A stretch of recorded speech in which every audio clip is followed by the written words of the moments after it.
আমি যদি বাংলাদেশ টিমের ম্যানেজার কিংবা হেড কোচ হতাম, ওয়েস্ট ইন্ডিজের বিপক্ষে দ্বিতীয় টি-20 ম্যাচ হারার পরে ড্রেসিং রুমে নাসুম, রিশাদ, মুস্তাফিজ এই তিনজনকে দাঁড়া করাতাম।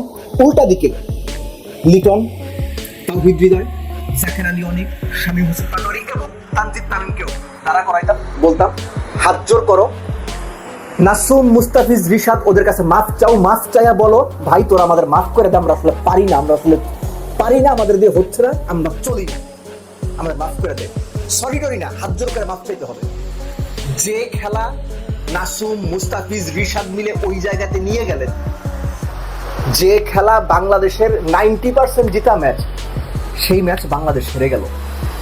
আপনি উদাহরণ মনে করে বলেন তো, বিশ্ব ক্রিকেটে 150 চেস করতে গিয়ে টপ অর্ডারের প্রথম চারজনই লাইফ পেয়েছেন।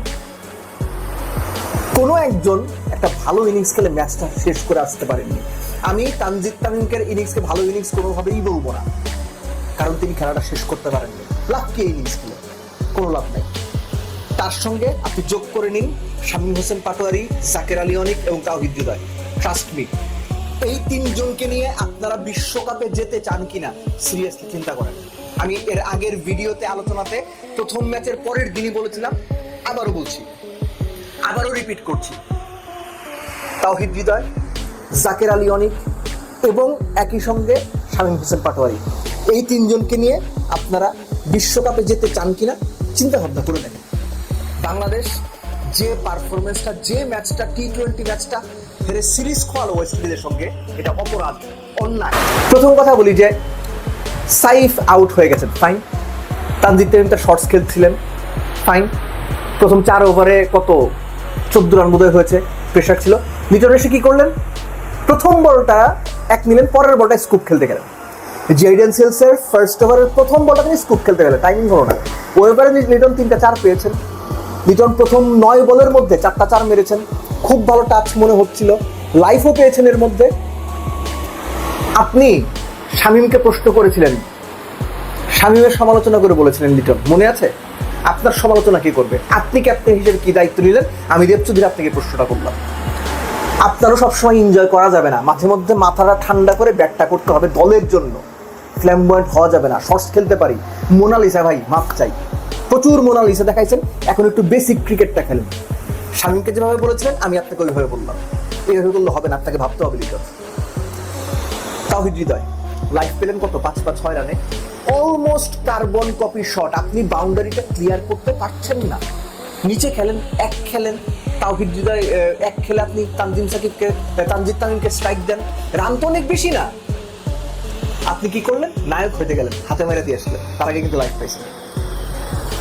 জাকের আলী অনিক, আমি জাস্ট একটা জিনিস মনে হয় আমার এখন, যে যারা বা যিনি জাকের আলী অনিককে ন্যাশনাল টিমে খেলাচ্ছেন, সুযোগ দিচ্ছেন, এটা তো নির্বাচক হন নির্বাচক, ক্রিকেট অপারেশনসের কেউ হন ক্রিকেট অপারেশনসের কেউ, কোচ হন কোচ কিংবা ক্যাপ্টেন, যিনি বা যারা মিলে জাকের আলী অনিককে খেলাচ্ছেন, জাকের আলী অনিককে ন্যাশনাল টিমে টিকিয়ে রেখেছেন, তারা বাংলাদেশ ক্রিকেটের ক্ষতি চান।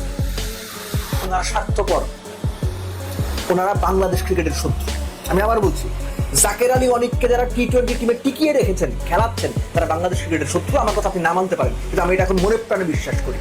জাকের দিয়ে এই লেভেলে হচ্ছে না, পারবে কি পারবে না, আগে তিনি মোটামুটি ভালো তো খেলেছেন বিভিন্ন সময়, এখন হচ্ছে না, এখন ড্রপ করেন ভাই। ছেলেটাকে আর প্রেসারে ফালায়েন না, ওর লাইফটা হেল করেন না। আপনারা আপনাদের লাইফ ফেল করার সাথে সাথে বাংলাদেশ ক্রিকেটটাকে হেল বানাই দিচ্ছেন। জাকের আলীকে নিয়মিত খেলায়া দরকার নাই এই ছেলেটাকে, ওকে একটু ব্রেক দেন, ও রেস্ট নিক, ও বাসায় যাক, খাওয়া দাওয়া করুক, ঘুমাক। সিলেটে প্রচুর ভালো ভালো মাছ পাওয়া যায়, সেগুলো খাক, খেয়ে দে একটু রিফ্রেশ হোক। জাকেরের হচ্ছে না। একটা ব্যাটসম্যান 17টা 18টা বল খেলে একটা মাত্র শট ভালোভাবে কানেক্ট করতে পারে। শর্ট বল কোথায় আছে, ব্যাট কোথায় আছে জানে না, পেরিস্কোপের মতো ব্যাট ওপর দিকে কানায় লেগে পেছন দিয়ে যায়। জাকেরের হচ্ছে না, ওকে আর প্রেশার দিয়েন না। শামীম হোসেন পাটোয়ারি সবশেষ 8 ইনিংসে 4টা 0 করেছেন, একটা 1, একটা 30, একটা 33, এর মধ্যে একটা 1 গেছে। শামীম হোসেন পাটোয়ারিকে নিয়ে আপনারা কি ভাবছেন? অনেকেই বলেন যে শামীমকে কেন সাপোর্ট করেন। আপনারা একটা জিনিস বোঝেন না, যে কাউকে অপমান করা আমি সাপোর্ট করতে পারি না। শামীম খারাপ পারফরমেন্স করলে সেটা সমালোচনা আমি করবো, এখন যেমন করছি। খুব বাজে পারফরমেন্স করছেন, জঘন্য, কিন্তু শামীমকে যদি কোনো ক্রিকেটার কিংবা কেউ অপমান করে আমি সেটা প্রোটেস্ট করবো। ঠিক একই হবে জাকের আলী অনিককেও যদি কোনো ক্যাপ্টেন প্রকাশ্যে বলেন যে জাকের চলে না, তাকে ভাবতে হবে, আমি সেই ক্যাপ্টেনের সমালোচনা করবো।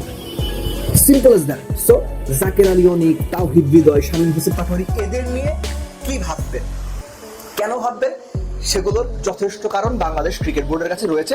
অল্টারনেট কি, আমি এর আগের আলোচনাতেও বলেছিলাম, আপনি ইয়াসির রাব্বিকে চিন্তা করতে পারেন, আপনি আকবরকে চিন্তা করতে পারেন। আমি পার্সোনালি ফিল করি আকবর ইজ প্রিপেয়ার এনাফ, আকবর যথেষ্ট প্রস্তুত, ইয়াসির আলী রাব্বি যথেষ্ট প্রস্তুত খেলার জন্য। সো বিশ্বকাপের আগে আপনারা যদি আবারও তামাশা করেন, আবারও যদি এই অফ ফর্মের প্লেয়ারদের নিয়েই এগোতে চান, তাহলে ধরেই নেব আপনার বাংলাদেশ ক্রিকেটের শত্রু। শুধুমাত্র কোরামের জন্য, শুধুমাত্র নিজের আয়ত্তের প্লেয়ার, শুধুমাত্র নিজের পছন্দের প্লেয়ার, এই কারণের জন্য যারা ডিসিশন নিচ্ছেন বাংলাদেশ ক্রিকেটের ক্ষতি করছেন। যখন টপ অর্ডার এভাবে কলাপস করলো, শেষ 5 ওভারে 50, জাকের আলী ব্যাটে বল লাগাতে পারছেন না, শামীম হোসেন পাটোয়ারি এক করে বোল্ড আউট হয়ে যাচ্ছে, তখন তো কোনো আশা আসলে থাকে না। কিন্তু আশা ছিল আমাদের। 105 রান ওয়েস্ট ইন্ডিজ, 11 ওভার শেষে 1 উইকেটে, মনে হচ্ছে 200 করবে। নাসুম আসলেন বোলিংয়ে, পরপর 2 বলে 2 উইকেট তুলে নেন। তার আগ পর্যন্ত শাইখব 30 বলে 50, আথানাজে 32 বলে 52, নট আউট। 200 হয়েই যাবে মনেই হচ্ছে। পরপর 2 বলে আপনার আথানাজ এবং শারফিন রাদারফোর্ডকে আউট করলেন। একটা ছিল হচ্ছে প্রথমটা কত 93-94 কিলোমিটার, পরেরটা 10 কিলোমিটার স্লো। লিটনের এখানে একটু প্রশংসা করতে হবে। 2 উইকেট যাওয়ার পর তিনি তার প্রিমিয়ার বোলার মুস্তাফিজকে আনলেন। মুস্তাফিজ শাই হোপের প্রাইসড উইকেটটা নিয়ে দিলেন, সেটাও তুলনামূলক স্লোয়ার বলে। আগের 3টে ডেলিভারি, 2টো ছিল কত 135, 134 এরকম, ওই বলটা ছিল 121, যেটাতে শাই হোপ আউট হলেন। তারপরের ওভার উইকেট নাই, 14তম ওভারের কথা বলছি। 15তম ওভারে রিশাদ আসলেন, আবার তিনি ওই ওভারে 2 উইকেট তুলে নিলেন। 2 উইকেট কালকার রবম্যান পাওয়েল, এবং একই সঙ্গে আপনার রবম্যান পাওয়েলের সঙ্গে কার উইকেট তুলুন ভুলে গেলাম, এনিওয়েজ জেসন হোল্ডার উইকেট। এই 2টো উইকেটও তিনি অলমোস্ট সিমিলার সর্ট অফ লেন্থে বল করেছেন, অফ মিডল, অফ স্ট্যাম্পের একটু বাইরে, টস টাপ মারার জন্য দিয়েছেন।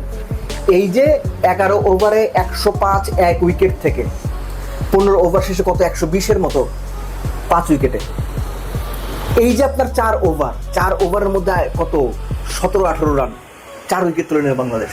তখন আর ওয়েস্ট ইন্ডিজের কোনো ওয়ে আউট ছিল না। ওয়েস্ট ইন্ডিজ তখন শুধুমাত্র ড্যামেজ কন্ট্রোলের রাস্তায় গেছে। পরের 30টা বল থেকে ভাই কোনো মতে 30টা রান কর, 30টা বল থেকে 40টা রান কর, এক্স্যাক্টলি তাই করেছে ওয়েস্ট ইন্ডিজ। শেষ 30 বলে তারা ওই 30-32 রানই করেছে। এই যে মাঝখানের স্প্যানের নাসুমের দুর্দান্ত পরপর 2 বলে 2 উইকেট, মুস্তাফিজের শাই হোপের গুরুত্বপূর্ণ উইকেটটা নিলেন, তারপরে রিশাদ 1 ওভারে 2 উইকেট নিলেন, শেষ ওভারে গিয়ে মুস্তাফিজ আবারও 2 উইকেট নিলেন, শেষ বড় উইকেট নিলেন, 1 ওভারে 3 উইকেট। বোলাররা আর কি করবেন ভাই, জান দিয়ে দিবে আপনাদের জন্য। কিডনি, হার্ট, লাং, চোখ, নাক, দাঁত সব উঠে দিয়ে দিবে ব্যাটসম্যানদের জন্য। আর কি করবে মুস্তাফিজরা, রিশাদ, নাসুমরা আর কি করবে আপনাদের জন্য? এর চেয়ে বেশি করা যায় না। এর চেয়ে বেশি ভালো বল ওয়েস্ট ইন্ডিজের এই টিম লাইনে পেরে গেছে, তাহলে যেটা হইতে হবে 105 রানে 1 উইকেট, 110 রানে ফল আউট হয়ে যেতে হবে। পরের 20 বলে 9 উইকেট হারাইছে ওয়েস্ট ইন্ডিজ, এরকম হইতে হবে। এর চেয়ে ভালো যদি কিছু হইতে হবে, এই ম্যাচটা বাংলাদেশের জেতা উচিত ছিল, যে কোনোভাবে জেতা উচিত ছিল। সিদ্ধান্তহীনতা, ঠিকঠাক মতো শট সিলেকশন না করতে পারা, নিজেদের উপর নিয়ন্ত্রণ না থাকা, অপ্রয়োজনীয় শর্ত রয়েছে, গেমটাকে ডিপে নিয়ে না যাওয়া, এক্সট্রাঅর্ডিনারি কিছু করতে যাওয়া, অপ্রয়োজনীয় শটগুলো শুধুমাত্র খেলা না, অপ্রয়োজনীয় মুহূর্তে খেলা, এসবই হারের কারণ। লাস্টলি তানজিদ তামিমের কথা বলে শেষ করবো। ভালো ইনিংস, নো ডাউট, অকার্যকর ইনিংস। আপনি কেন 44-এ লাইফ পাওয়ার পর ওই রকম 60-62 করে আউট হবেন? আপনি কেন ম্যাচ শেষ করতে পারবেন না? এখানেই তো আপনার অ্যাবিলিটির পরিচয়। এই অ্যাবিলিটি আপনার যদি গ্রো না করে, আপনি কিসের বড় প্লেয়ার হবেন? কিভাবে বড় প্লেয়ার হবেন? কিভাবে গ্লোবাল স্ট্যান্ডার্ডে নিজেকে জানান দেবেন? মনে আছে চ্যাম্পিয়ন্স ট্রফি কিংবা টি-20 যে এশিয়া কাপটা হলো, সেটার ফাইনালের কথা? ভারতের এক ব্যাটসম্যান কি ইনিংসটা খেললো, কিভাবে ম্যাচ জেতালো, মনে আছে ফাইনালের কথা? আপনারা নায়ক কিভাবে হবেন? আপনারা তো উইকেট দিয়ে আসেন, সেট হয়ে গিয়ে 16-17 ওভার পর্যন্ত খেলেন, যখন দলের 30 রান বাকি তখন আপনারা উইকেট দিয়ে আসেন। এটা বড় প্লেয়ারের লক্ষণ না, কোনোভাবেই এগুলো বড় প্লেয়ারের লক্ষণ না। এই ম্যাচ তানজিদ তামিমকে জেতাইতে হইতো, বাংলাদেশকে 1 ওভার আগে জেতাইতে হইতো, নিজের পক্ষে 3 বল আগে জেতাইতে হইতো, পারেন নাই তিনি। সো আপনার কাছে যা খুশি তাই হোক, এই ইনিংসের আমার কাছে কোনো মূল্য নাই। হ্যাঁ, নাম্বার 50, তার ক্যারিয়ারের নাম্বার 50, 135-36 স্ট্রাইক রান করেছে, গোটা 3-4 ছক্কা মেরেছে, সব ঠিক আছে, কিন্তু ভ্যালুলেস, মিনিংলেস, বলের কোনো কাজে আসেনি। এখন বলতে পারেন ভাই ও তো 50 করছে, না করলে কি হইতো? ওই আন্ডাই হইতো। এখন যে আন্ডা হয়েছে আপনার কাছে ওই 2 হাতে 2 আন্ডাই থাকতো। সো 0 করে 2 আন্ডা থাকা যে কথা, 100 করে 2 আন্ডা থাকা একই কথা। আপনারা আন্ডা নিয়ে লাফান, আমরা অ্যাকচুয়ালি ওই আন্ডা নিয়ে লাফাই। This is so unfortunate, this is unacceptable. এবং লিটন দাস আবারও প্রশ্ন করি, আপনার প্রশ্ন, আপনার দায় কে ধরবে? নিজেকে প্রশ্ন করেন, মুশফিকের মতো বলি, আয়নায় গিয়ে দাঁড়ান, টাকা টিমটার অবস্থা দেখেন। ঠিক একইভাবে ড্রেসিং রুমে যে কোচেরা বসে আছেন, আয়নার সামনে দাঁড়ান। আপনাদের কোরাম বাংলাদেশ ক্রিকেটটাকে শেষ করে দিচ্ছে জাস্ট। এবং দর্শকদের বলি, আপনারাও কথা বলেন, আওয়াজ তোলেন। এই কোরাম যে পর্যন্ত থাকবে, এই কোরাম যে পর্যন্ত অপ্রয়োজনীয় প্লেয়ারদের দিনের পর দিন টেনে নিয়ে যাবে, বাংলাদেশ ক্রিকেট শুধুমাত্র নিচের দিকে যাবে। বাইরে অনেকেই আছেন যাদের সুযোগ পাওয়া এখন জরুরি। বিশ্বকাপ সামনে কোনো তামাশা চলবে না, এবং তামাশা যদি করতে হয় সেটার প্রতিবাদও করতে হবে, এবং সেই তামাশার এগেনস্টে শক্ত অবস্থান নিয়ে দাঁড়াইতে হবে। নইলে যে তামাশা দেখতেছেন, যে ডিম নিয়ে নাড়াচাড়া করতেছেন, যে অশ্বডিম্ব হাতে ধরে বসে আছেন, আমি বসে আছি, আপনারা বসে আছেন, বিশ্বকাপও এই অশ্বডিম্ব ধরেই বসে থাকা লাগবে। So this is high time. প্রশ্ন করেন, প্রশ্ন তোলেন, জবাবদিহিতা চান। এরা বাংলাদেশ ক্রিকেটটাকে কোরাম করে শেষ করে দিচ্ছে।